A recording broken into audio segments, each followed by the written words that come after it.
Shalom, Israel. My name is Sister Daya from the House of Officer Job, IUIC LA.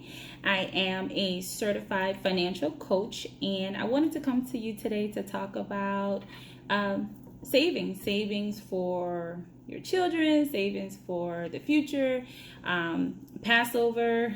God knows once we ever get out of this pandemic and can gather together for a big Passover, or be it the quest, or even if you just want to save up money to help you cover your alms, and also contribute to the booster club, just any way to save money, even if it's just to leave money for your kids in the near future. So this life hack that's been going around is one of saving over $5,000 within a year's time. It's actually $5,050 that you would actually save over the course of 50 weeks. You would write out envelopes from 1 to 100, and each week out of those 100 weeks you will end up putting in $5,050. And I said over 50 weeks. Yeah, that's right. Let me just talk to you a little bit about some of the materials that you would need, right? So you would need some envelopes, any size. These are kind of like thank you card size envelopes. You would label them 1 to 100. I hope that's not backwards for you guys, because it looks backwards for me. But 1 to 100. And from out of this, you yourself, or you can do it as a challenge for you and your Lord. Surprisingly, my Lord did agree to do this with me. I love that guy. But what we will be doing is each week, because we both work, is choosing 2 envelopes from 1 to 100, randomly picking it out.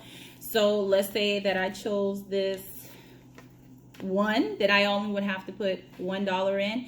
And if I chose this $100, then I would have to actually put in $101 that week. Not everyone gets paid weekly, which is understandable. So if it's on a bi-weekly thing, you just have to pull out 4 cards. But over that course of time, over the 50 weeks, with choosing 2 cards each, you guys together, collectively, or by yourself, you'll be able to save that money. If it's 4 of you in a family, or in a household that's working, this will be really great. You can split that load of the cost and just put 1 envelope per person, and still have that same achievement of reaching the $5,050, which is really cool to me. If you think about it, that we buy lunch, which can equal out anywhere from $50 to $100 a week, just eating out, where we could either take our leftovers from the night before, or create, a more healthier lunch for us to take than taking out fast food, or I would say picking up stuff from the snack machine, right? With it, and by the way, y'all, I got these envelopes from Michael's, and they were on sale for, what was it? I don't have my envelope. I think they came in a set of this, like this, and they're super colorful. God, y'all, I'm so sorry. I think I paid like maybe $4.99 because it was on sale.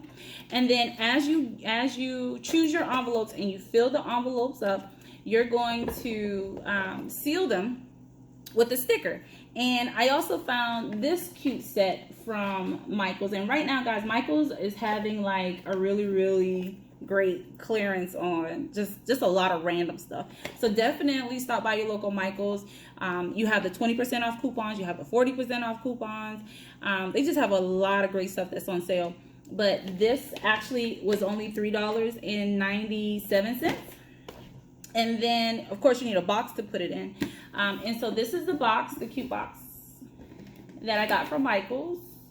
It's empty right now because I'm actually doing this as I'm explaining it to y'all, prepping it for me and my Lord to start, not at Esau's New Year, but at the beginning of our New Year in Passover. But the box is pretty wide, so if you chose to do your traditional mailing envelopes, this would definitely hold it. But right now, these size boxes are $1.99. How cute is that, right? Like, who doesn't love teal or turquoise or even a leopard print, right? So yeah. So what you're going to do is you're going to, God forbid I get the 100. I hope he gets the 100. And I hope I get all the small numbers. I'm not going to set the brother up. I'm going to shuffle them up. I'm going to do it righteously and make sure that we both have fun with it and enjoy saving money, because me and my Lord, we really do enjoy traveling. It's one of the things that we talked about in our proving phase, is that, you know, as a single sister, I did well by myself, and I'm a bit older too, and so is he. So and he does well, but when we came together, I just told him that I wanted to continue to work, and would that be a problem for him? And he said no. You know, which is really cool, because I only have to contribute X amount of money into the household, and everything else that I bring in, I can either spend that with the sisters. I pay alms towards other great things like the Booster Club, even though he contributes as well, to the schools, and actually just making sure that we take trips. Kind of give you guys an idea, we spent tabernacles in Atlanta from LA. Who does that, right? How do you do that? So we already saved money anyway, so we were able to, when asked to come down, was able to just purchase our plane tickets at a very reasonable price, especially going on in COVID. I went out and I bought, you know, the really big suitcases that they're typically about 5 to 7 pounds.